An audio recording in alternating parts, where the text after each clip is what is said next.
우리의 입술이 겨우 떨어졌을 때 우리는 서로의 이마를 맞댄 채 가쁜 숨을 몰아쉬었습니다. 그의 손은 어느새 제 블라우스 안으로 들어와 허리를 감싸 안고 있었습니다. 얇은 천너머로 느껴지는 그의 손바닥은 불덩이처럼 뜨거웠습니다. 영상이 시작되기 전 구독과 좋아요는 사랑입니다. 그럼 오늘의 이야기 시작합니다. 모든 것이 끝난 뒤의 정적은 격렬했던 순간보다 더 숨막히게 다가왔습니다. 차창 위로 쏟아지는 장대비가 마치 세상의 모든 소리를 지워버린 것 같았습니다. 오직 제 심장이 터질 듯 울리는 소리와 옆자리에 앉은 그 남자의 거친 숨소리만이 이 좁은 공간을 가득 메우고 있었죠. 방금 전까지 서로를 미친 듯이 탐하던 흔적으로 뿌옇게 김이 서린 유리창 너머로 가로등 불빛이 번져 보였습니다. 마치 죄책감에 흐려진 제 눈동자 같았달까요? 저는 아이들을 가르치는 28살의 유치원 교사 이서윤입니다. 그리고 제 옆에서 아직 달뜬 숨을 고르고 있는 이 남자 강지훈 씨. 그는 제가 가르치는 반아이 준우의 아버지입니다. 후. 그가 길게 숨을 내쉬며 핸들에 이마를 기댔습니다. 단단한 어깨가 희미한 차 안불빛 아래서 오르내리는 것이 보였습니다. 그의 셔츠는 단추가 몇 개 풀어 헤쳐진 채였고 제 몸을 감싸고 있던 그의 자켓에서는 그의 채취와 빗물이 뒤섞인 어지러운 냄새가 풍겨왔습니다. 저는 차마 고개를 돌려 그를 바라볼 수 없었습니다. 그저 제 무릎 위에 놓인 제 손만 내려다볼 뿐이었죠.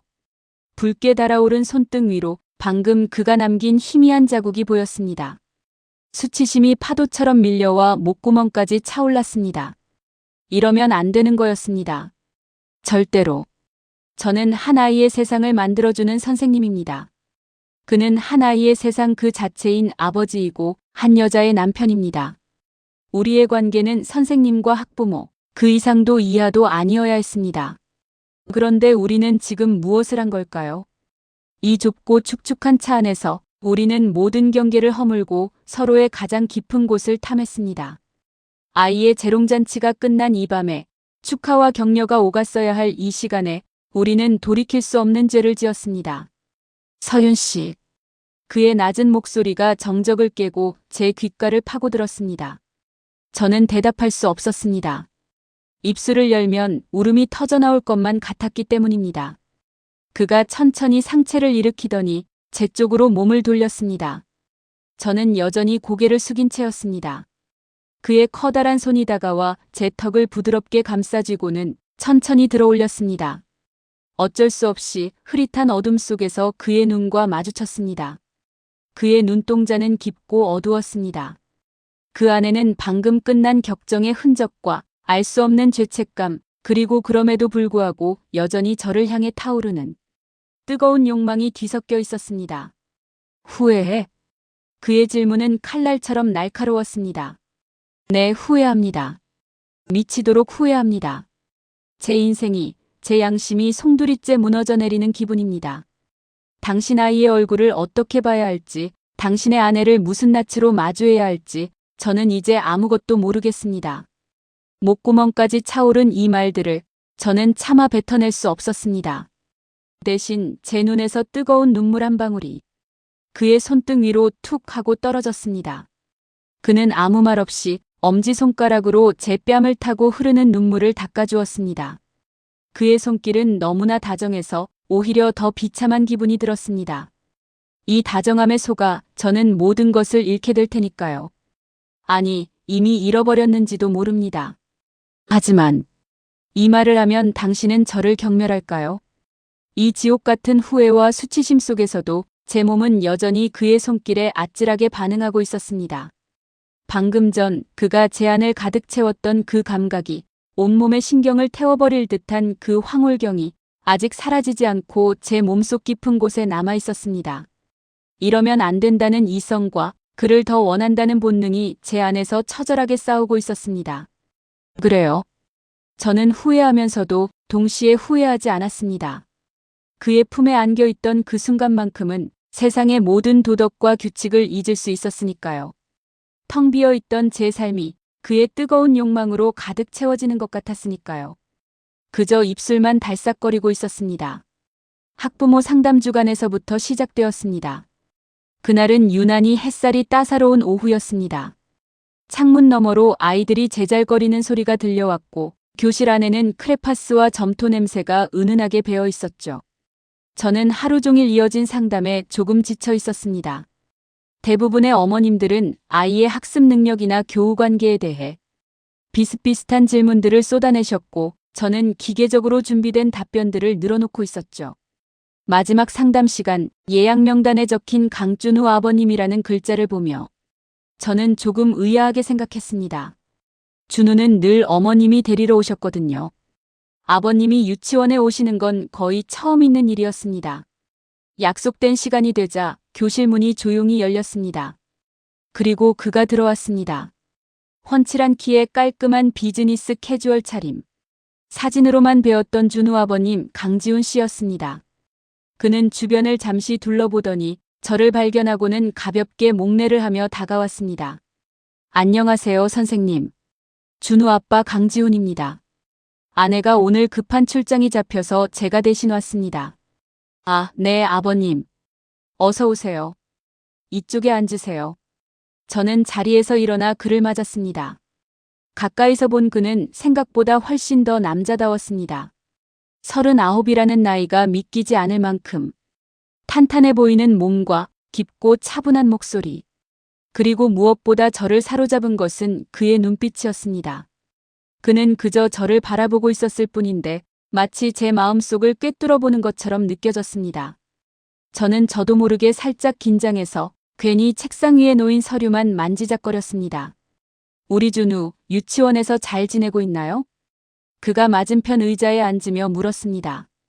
저는 준비해둔 준우의 활동 기록과 그림들을 펼쳐 보이며 아이의 유치원 생활에 대해 설명하기 시작했습니다. 준우는 밝고 영리한 아이였습니다. 친구들과도 잘 어울리고 특히 만들기와 그림 그리기에 남다른 재능을 보이는 아이였죠. 저는 평소처럼 아이의 장점들을 나열하며 상담을 이끌어 나갔습니다. 그런데 그는 다른 학부모들과는 조금 달랐습니다. 그저 고개를 끄덕이며 듣고만 있는 것이 아니라 정말로 제 이야기에 깊이 빠져들어 있었습니다. 그의 시선은 제가 가리키는 서류가 아닌 이야기하는 제 얼굴, 정확히는 제 눈에 고정되어 있었죠. 그의 진지한 눈빛을 마주하고 있자니 저는 점점 더 숨이 가빠지는 것을 느꼈습니다. 마치 제가 선생님이 아니라 한 사람의 여자로서 평가받고 있는 듯한 착각마저 들었습니다. 선생님은 아이들을 정말 좋아하시는 것 같네요. 한참 동안 제 이야기를 듣던 그가 문득 나지막이 말했습니다. 네. 아, 네, 그럼요. 아이들이 예쁘죠. 아니요, 그냥 예뻐하는 것 말고요. 아이들 한 명 한 명을 정말 깊이 들여다보고 계신다는 느낌이 듭니다. 준우에 대해서 저나 제 아내보다도 더 잘 알고 계신 것 같아요. 그의 말은 단순한 칭찬이 아니었습니다. 그 안에는 저라는 사람에 대한 진심 어린 인정과 존중이 담겨 있었습니다. 늘 아이들과 학부모들 사이에서 서비스직처럼 감정을 소모해야 했던 저에게 그의 말은 가슴 한구석을 뭉클하게 만드는 무언가가 있었습니다. 지난 몇 년간 누구도 저의 이런 노력을 알아주지 않았거든요.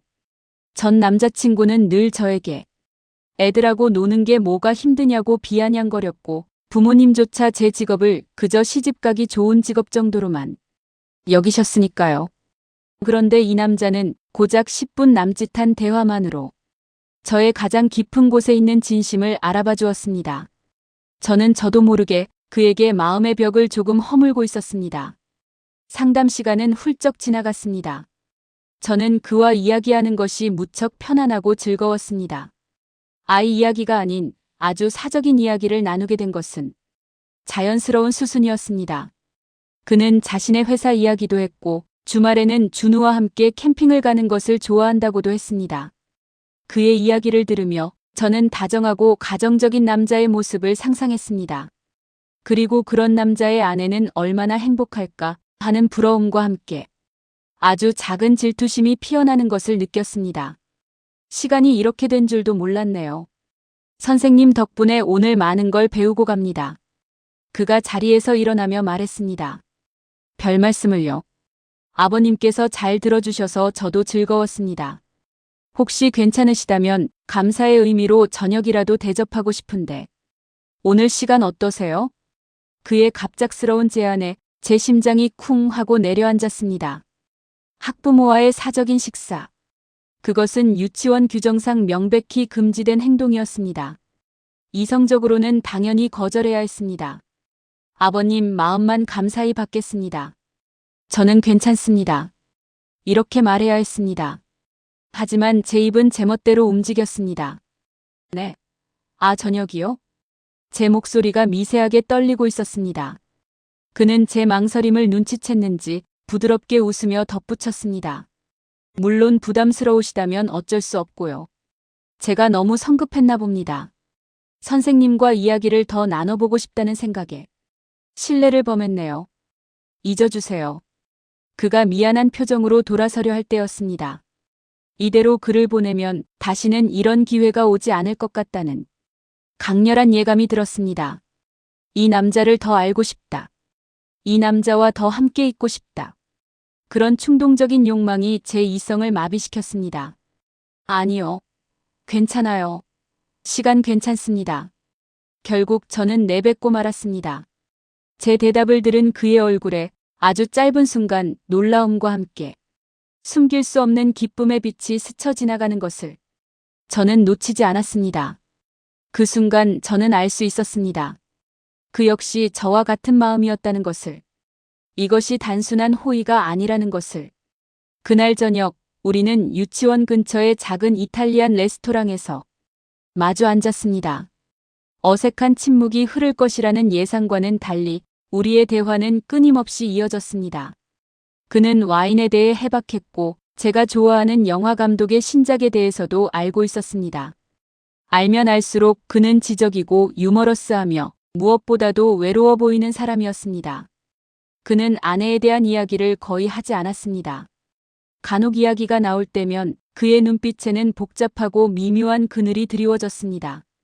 저는 감히 그 이유를 묻지 못했습니다. 그저 그의 이야기에 귀를 기울이며 가끔씩 잔을 부딪힐 뿐이었죠. 와인이 몇 잔 들어가자 분위기는 한결 더 부드러워졌습니다.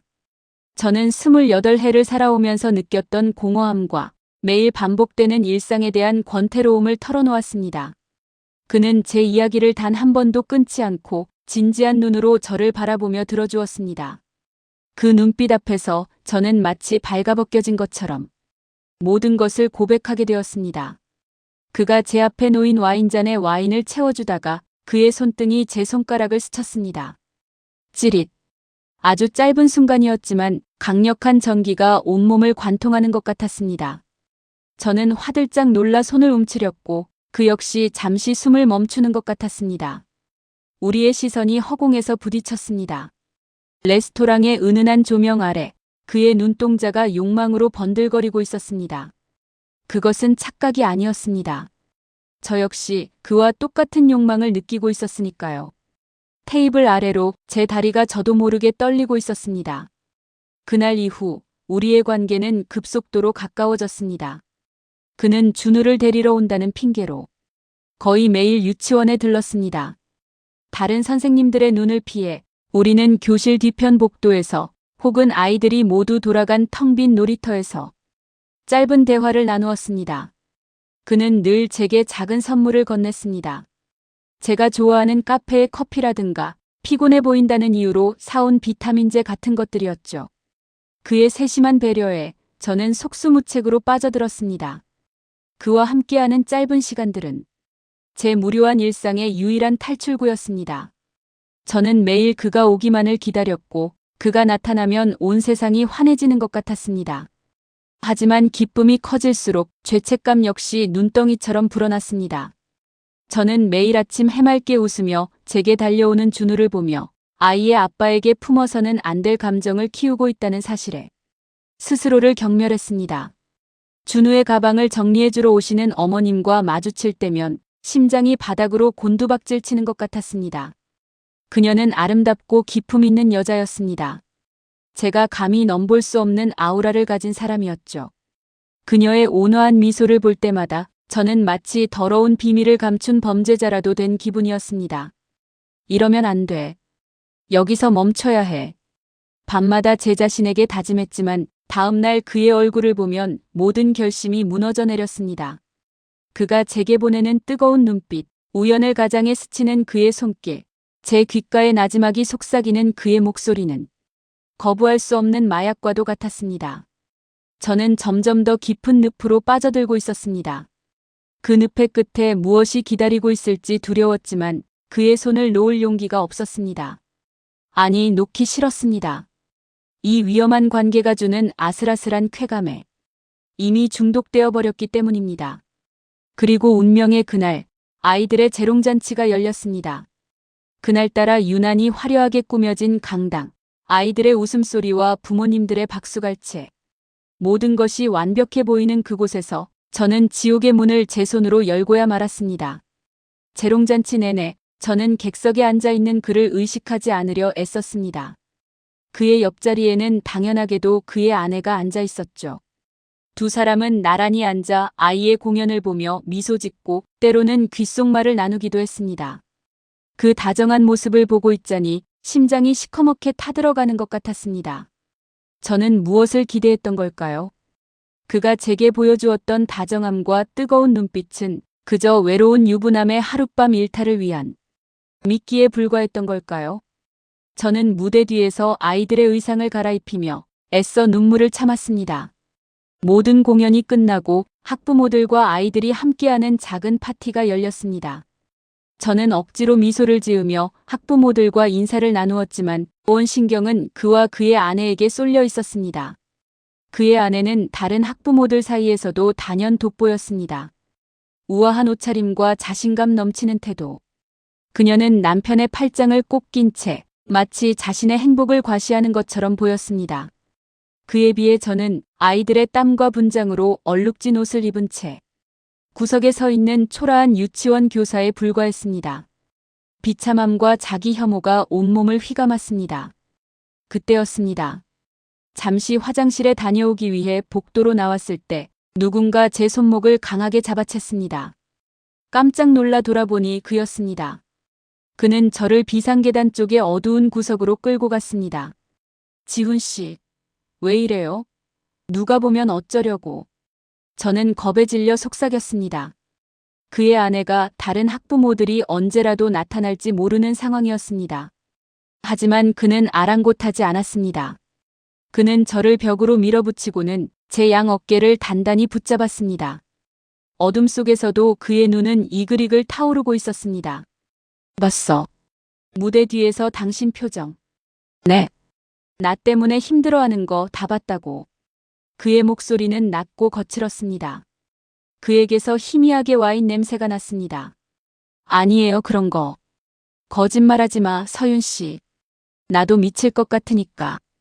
저 안에 저렇게 당신이 서 있는데 아무렇지 않은 척 행복한 남편인 척 연기하는 게 얼마나 지옥 같은지 알아? 그의 갑작스러운 고백에 저는 숨을 쉴 수 없었습니다. 그 역시 저와 같은 고통을 느끼고 있었다니. 그것은 단순한 동정심이나 연민이 아니었습니다. 그의 눈빛은 저를 향한 강렬한 소유욕과 억눌린 욕망으로 가득 차 있었습니다. 그는 제 턱을 들어 올리고는 금방이라도 입을 맞출 것처럼 얼굴을 가까이 가져왔습니다. 그의 뜨거운 숨결이 제 입술에 닿았습니다. 심장이 미친 듯이 뛰기 시작했습니다. 이곳에서 지금 이래서는 안 된다는 것을 알면서도 저는 그의 키스를 기다리고 있었습니다. 준우 아빠, 어디 있어요? 그때 복도 저편에서 그의 아내를 찾는 목소리가 들렸습니다. 우리는 화들짝 놀라 서로에게서 떨어졌습니다. 그는 아쉬움과 분노가 뒤섞인 표정으로 저를 한번 바라본 뒤 서둘러 어둠 속에서 빠져나갔습니다. 저는 차가운 벽에 기댄 채 한동안 주저앉아 가쁜 숨을 몰아쉬었습니다. 방금 전에 그 짧은 순간이 마치 영원처럼 느껴졌습니다. 그의 체온, 그의 숨결, 그의 눈빛이 온몸에 낙인처럼 새겨진 것 같았습니다. 더 이상은 안 되겠다. 이 관계를 끝내야 한다. 이대로 가다가는 우리 모두 파멸하고 말 것이다. 저는 그렇게 굳게 결심했습니다. 파티가 끝나고 사람들이 모두 돌아갈 무렵 거짓말처럼 장대비가 쏟아지기 시작했습니다. 저는 우산을 챙겨오지 않았습니다. 택시를 잡으려고 유치원 문을 나섰지만 이미 늦은 시간과 궂은 날씨 탓에 택시는 좀처럼 보이지 않았습니다. 빗줄기는 점점 더 거세졌고 저는 속수무책으로 비를 맞으며 발만 동동 구르고 있었습니다. 그때 제 앞에 익숙한 검은색 세단 한 대가 멈춰 섰습니다. 조수석 창문이 스르륵 내려가고 그의 얼굴이 나타났습니다. 서윤 씨 타요. 이 비에 어딜 가려고. 아니에요. 괜찮습니다. 금방 택시 잡을 수 있을 거예요. 저는 애써 그를 외면하며 말했습니다. 오늘 밤을 마지막으로 그를 보지 않겠다고 결심했으니까요. 하지만 그는 포기하지 않았습니다. 고집 부리지 말고. 이러다 감기 걸려요. 집까지 태워다 줄 테니 어서 타요. 그의 목소리는 단호했습니다. 빗물에 젖은 제 모습이 그의 눈에도 안쓰러워 보였을까요? 아니면 이것 또한 그의 계산된 행동이었을까요? 저는 잠시 망설였습니다. 이 차에 오르는 순간 제 결심은 또다시 무너져 내릴 것을 알고 있었기 때문입니다. 하지만 세차게 퍼붓는 비와 저를 걱정스럽게 바라보는 그의 눈빛 앞에서 저는 결국 무너지고 말았습니다. 저는 마치 홀린 사람처럼 그의 차 조수석 문을 열고 안으로 들어섰습니다. 그의 차 문이 닫히는 순간 세상과 우리 둘만 남겨진 것 같았습니다. 그리고 저는 알았습니다. 이제 정말로 돌이킬 수 없다는 것을. 차 안은 바깥 세상과 완벽하게 분리된 공간이었습니다. 세차게 차창을 두드리는 빗소리가 오히려 우리 둘만의 침묵을 더욱 무겁게 만들었죠.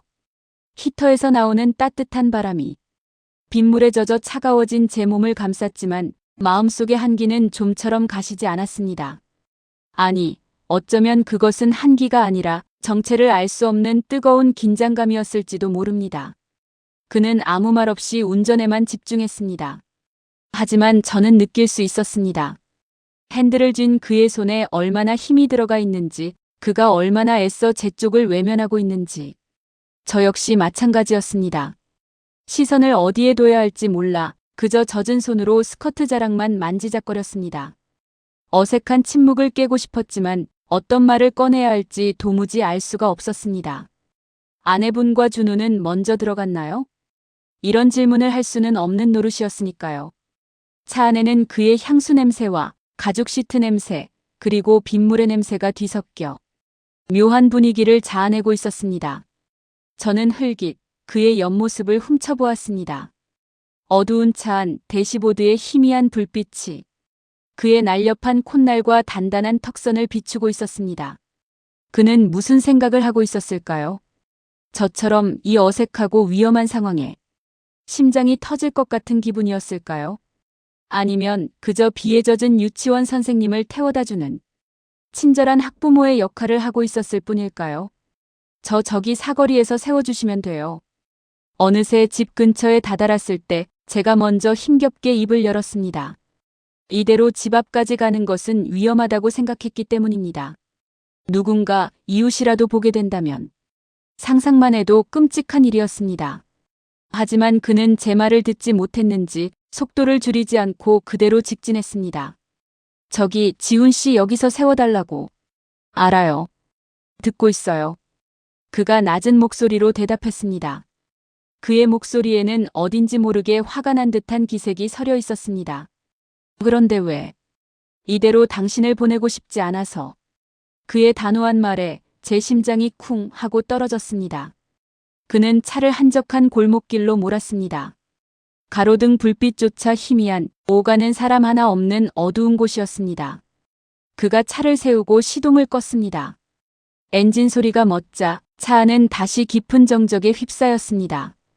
이제 들리는 것은 빗소리와 점점 더 거세지는 우리 두 사람의 숨소리뿐이었습니다.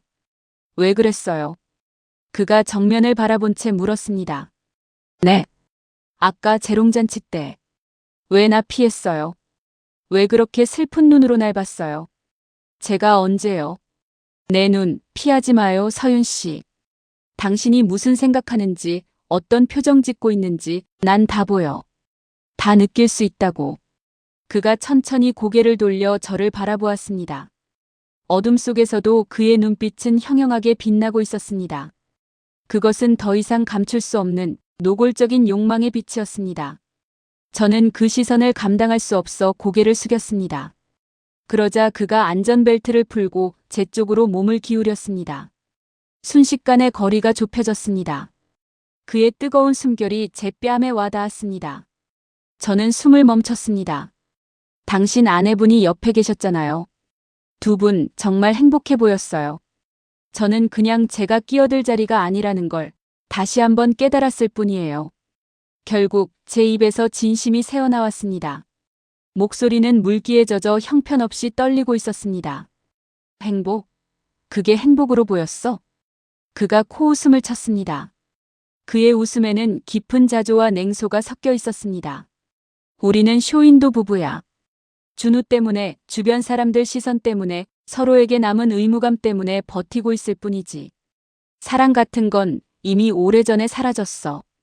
내가 진짜 감정을 느끼는 건, 내가 온전히 나 자신으로 있을 수 있는 건 오직 당신 앞일 때뿐이야, 서윤 씨.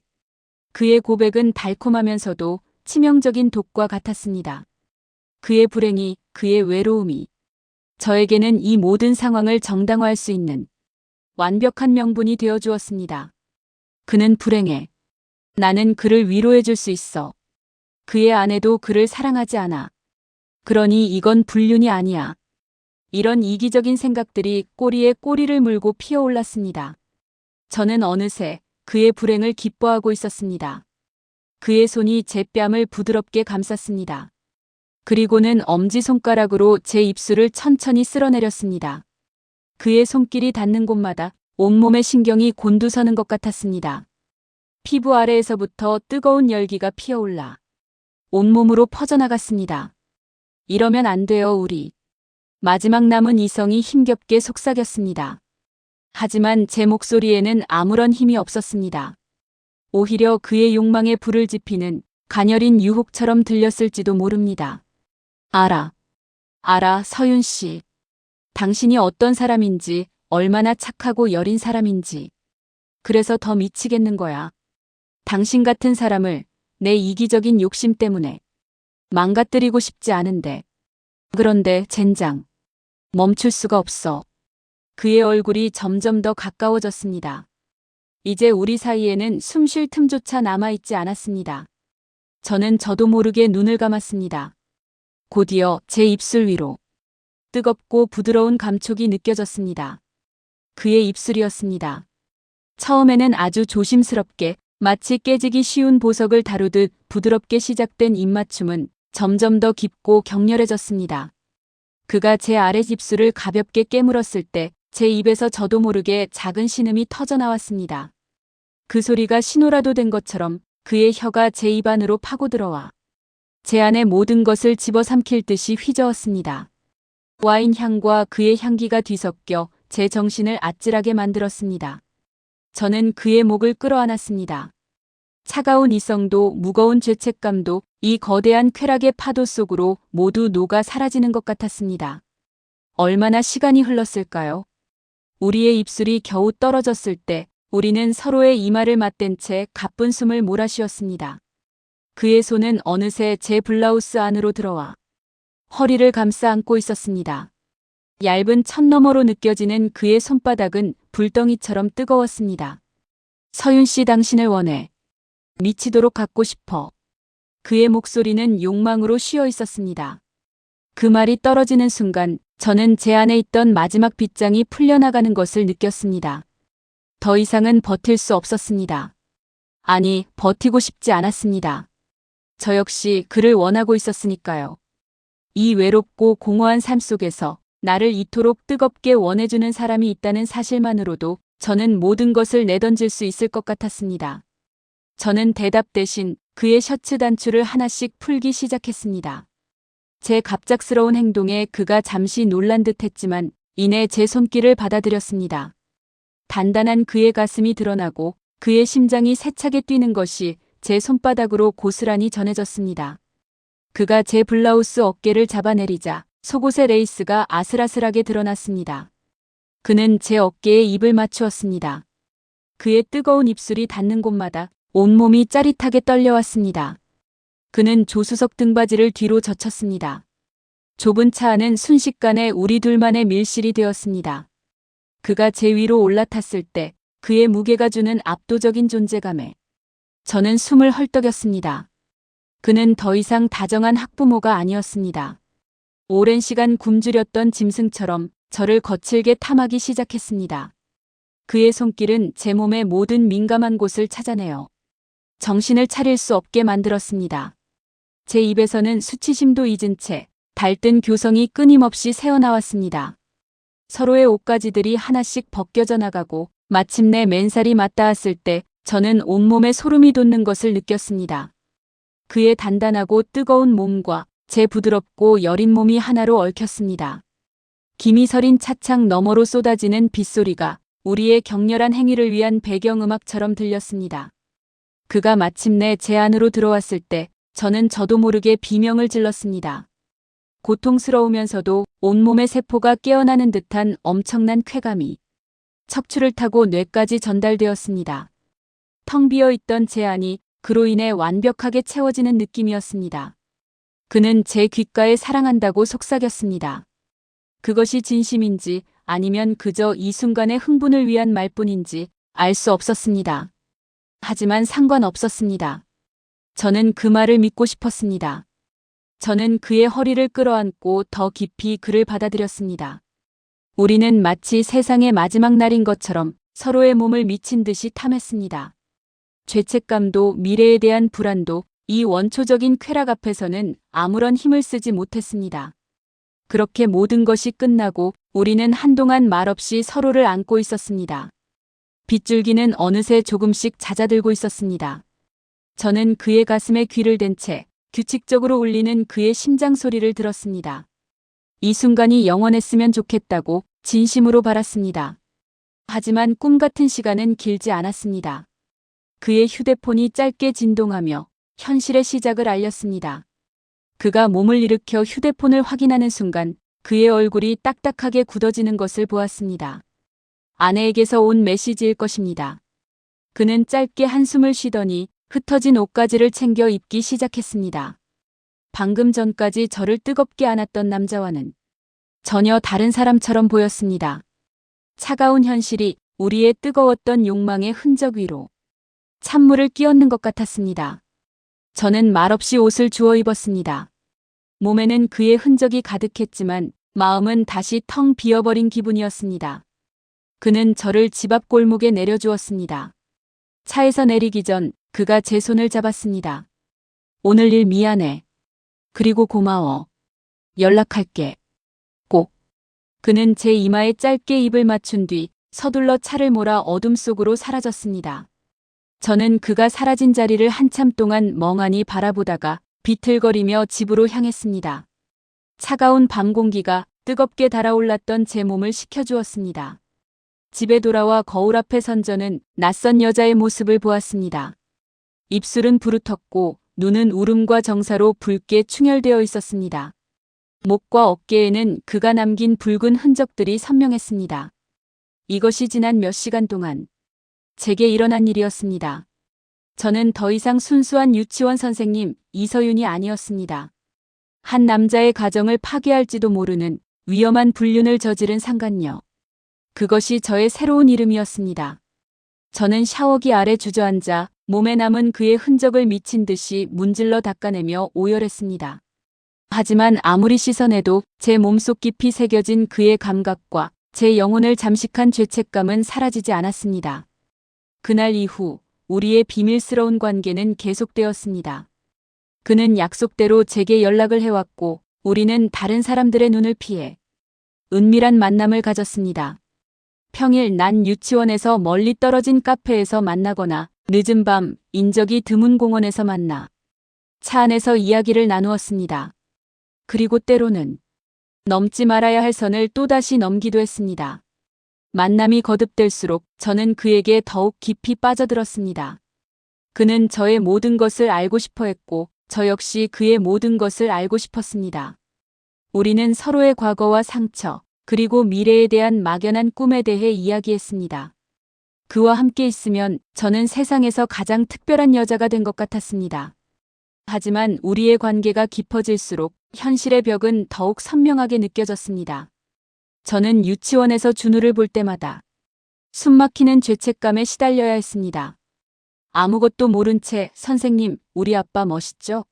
라고 묻는 아이의 해맑은 얼굴을 볼 때면 심장이 칼로 베이는 듯한 고통을 느꼈습니다.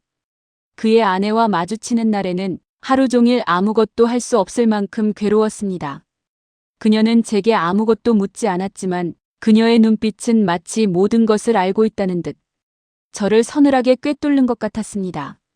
이 위험한 관계는 저를 서서히 갉아먹고 있었습니다. 밤에는 악몽에 시달렸고 낮에는 작은 소리에도 깜짝깜짝 놀라며 주변을 살피는 버릇이 생겼습니다. 행복과 불안, 쾌락과 죄책감 사이를 오가는 감정의 롤러코스터는 제 영혼을 피폐하게 만들었습니다. 그만둬야 한다는 것을 알면서도 그를 놓을 수가 없었습니다. 그 없는 삶은 이제 상상조차 할 수 없게 되어버렸으니까요. 그러던 어느 날 그가 제게 뜻밖의 선물을 건넸습니다. 작고 반짝이는 목걸이였습니다. 제가 평소에 예쁘다고 말했던 디자인을 기억해둔 것이었죠. 서윤 씨를 생각하면서 골랐어. 당신 목에 걸려 있으면 정말 예쁠 거야. 그의 다정한 말에 저는 눈물을 글썽였습니다. 하지만 이 선물을 받는 것이 옳은 일인지 망설여졌습니다. 이 목걸이는 우리의 금지된 관계를 증명하는 족쇄와도 같았으니까요. 지훈 씨, 이건 너무 괜찮아. 그냥 내가 당신에게 해주고 싶었어. 이거라도 하고 있으면 내가 항상 당신 곁에 있는 것 같을 거 아니야. 결국 저는 그의 선물을 거절하지 못했습니다. 다음 날 저는 그가 선물해준 목걸이를 하고 유치원에 출근했습니다. 목에 닿는 차가운 금속의 감촉이 마치 그가 제 곁을 지켜주는 것 같아 묘한 안정감을 주었습니다. 아이들과 즐겁게 수업을 하고 하원 시간이 되었을 때였습니다. 그날은 준우를 데리러 그의 아내가 왔습니다. 저는 애써 아무렇지 않은 척 그녀에게 준우의 하루 일과를 설명했습니다. 그때 그녀의 시선이 제 목에 와서 꽂혔습니다. 선생님, 그 목걸이 참 예쁘네요. 어디서 사셨어요?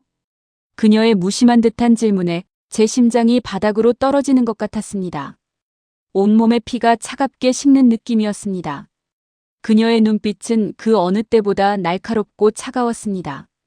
마치 모든 것을 간파하고 저를 시험하는 듯한 눈빛이었습니다. 저는 뭐라고 대답해야 할지 몰라 그저 입술만 달싹거리고 있었습니다. 그녀의 질문은 평범한 인사치레였을지도 모릅니다. 하지만 그 순간 저에게는 그것이 세상에서 가장 날카로운 칼날처럼 느껴졌습니다.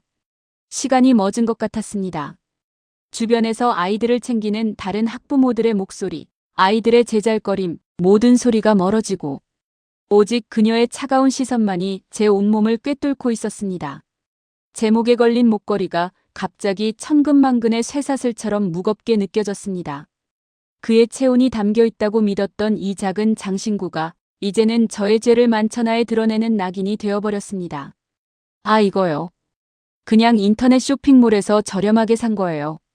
저는 간신히 목소리를 쥐어짰습니다. 거짓말이었습니다.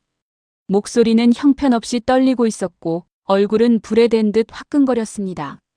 제가 생각해도 너무나 어설픈 변명이었습니다. 그녀는 제 대답을 듣고 아무 말 없이 저를 빤히 바라보았습니다. 그녀의 입가에 스쳐 지나간 희미한 미소는 비웃음이었을까요? 아니면 연민이었을까요? 그 짧은 침묵의 시간 동안 저는 제가 저지른 모든 죄의 무게를 온몸으로 느끼고 있었습니다. 그러시구나. 선생님한테 참 잘 어울리네요. 준우야, 가자. 그녀는 더 이상 아무것도 묻지 않고 준우의 손을 잡고 유치원을 나섰습니다. 그녀의 뒷모습을 보며 저는 그 자리에 얼어붙은 채 한 발짝도 움직일 수 없었습니다. 끝났구나. 이제 모든 것이 끝났구나. 그녀가 정말로 무언가 눈치챈 것인지 아니면 그저 저의 지레짐작인지는 알 수 없었습니다.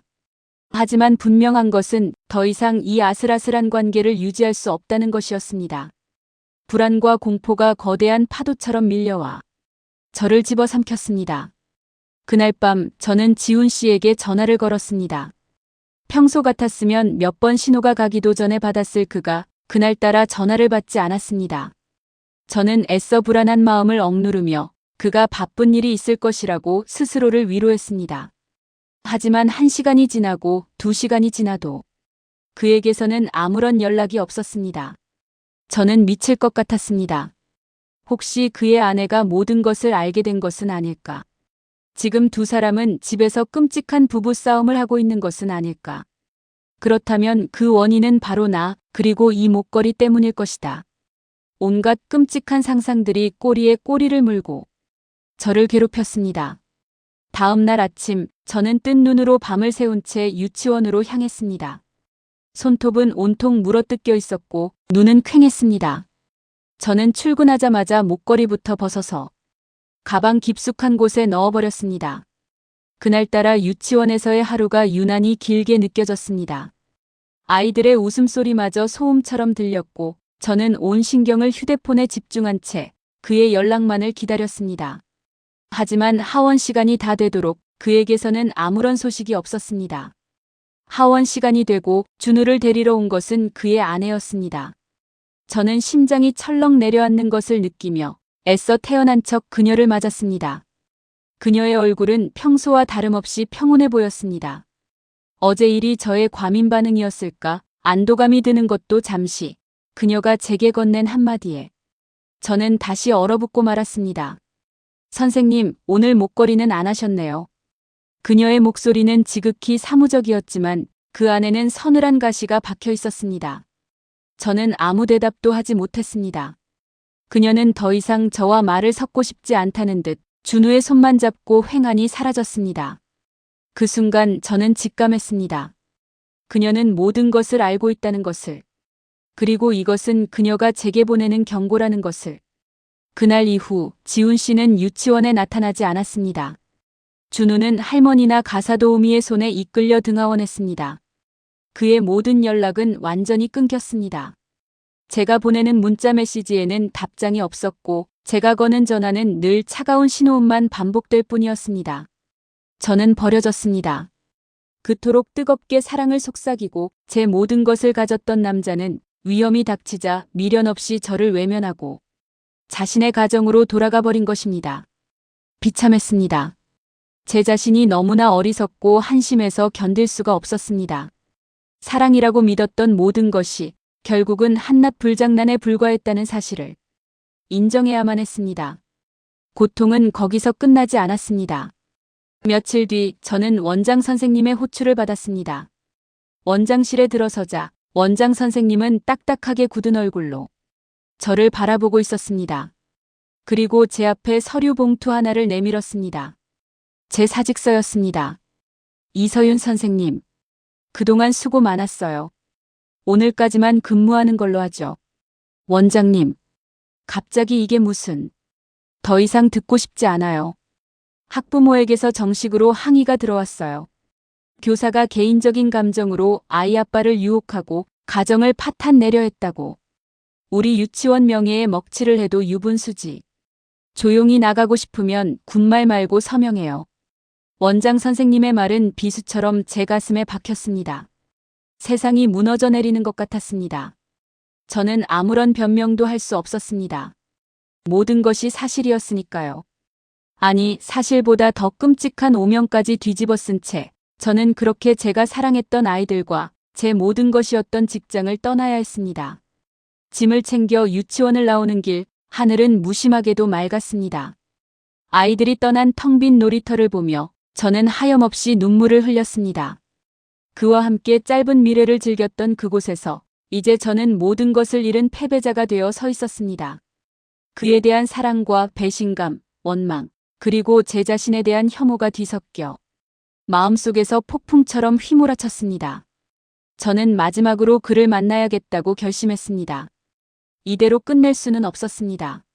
설령 그의 입에서 잔인한 말을 듣게 되더라도 직접 그의 얼굴을 보고 이 관계의 끝을 확인해야만 했습니다. 저는 수소문 끝에 그의 회사 주소를 알아냈고 무작정 회사 앞에서 그를 기다렸습니다. 몇 시간을 초조하게 기다렸을까? 저녁이 다 되어서야 회사 로비에서 나오는 그의 모습을 발견할 수 있었습니다. 그는 며칠 사이에 많이 수척해진 모습이었습니다. 저는 그에게 다가갔습니다. 지훈 씨. 제 목소리를 들은 그는 마치 귀신이라도 본 사람처럼 화들짝 놀라며 저를 바라보았습니다. 그의 눈에는 당혹감과 함께 뚜렷한 경계심이 서려 있었습니다. 우리가 뜨겁게 사랑을 나누던 때의 그 눈빛은 어디에도 찾아볼 수 없었습니다. 당신이 여길 어떻게? 얘기 좀 해요, 우리. 이렇게 끝낼 수는 없잖아요. 무슨 할 얘기가 있어. 우린 이미 끝났어. 그의 목소리는 얼음장처럼 차가웠습니다. 끝나다니요? 당신이 나한테 어떻게 이럴 수 있어요? 사랑한다면서요. 나만 있으면 된다면서요. 저는 울부짖었습니다. 지나가는 사람들이 힐끔거렸지만 상관없었습니다. 저는 이미 모든 것을 잃은 사람이었으니까요. 미안해. 내가 다 잘못했어. 순간적인 감정에 눈이 멀어서 당신한테 씻을 수 없는 상처를 줬어. 그리고 내 아내와 아이에게도. 나는 가정을 지켜야 해, 서윤 씨.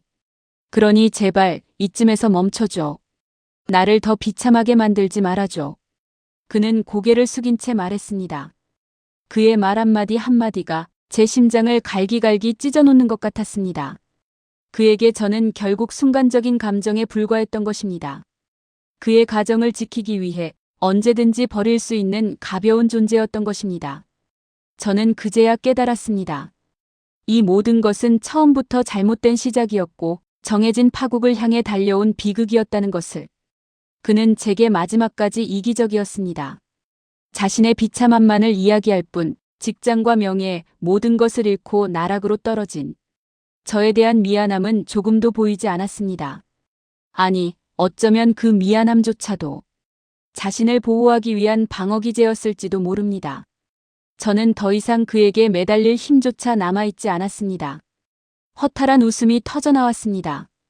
그래요, 제가 바보였죠. 유부남의 달콤한 속삭임에 넘어가 제 인생을 송두리째 내던진 제가 세상에서 가장 어리석은 여자였습니다. 알겠어요. 당신이 뭘 원하는지. 잘 사세요. 당신의 그 소중한 가정이랑 행복하게 오래오래. 저는 마지막 남은 자존심으로 그에게 저주와도 같은 마지막 인사를 건네고 돌아섰습니다. 더 이상 눈물도 나지 않았습니다. 마음속에 커다란 구멍이 뚫린 것처럼 아무런 감정도 느껴지지 않았습니다.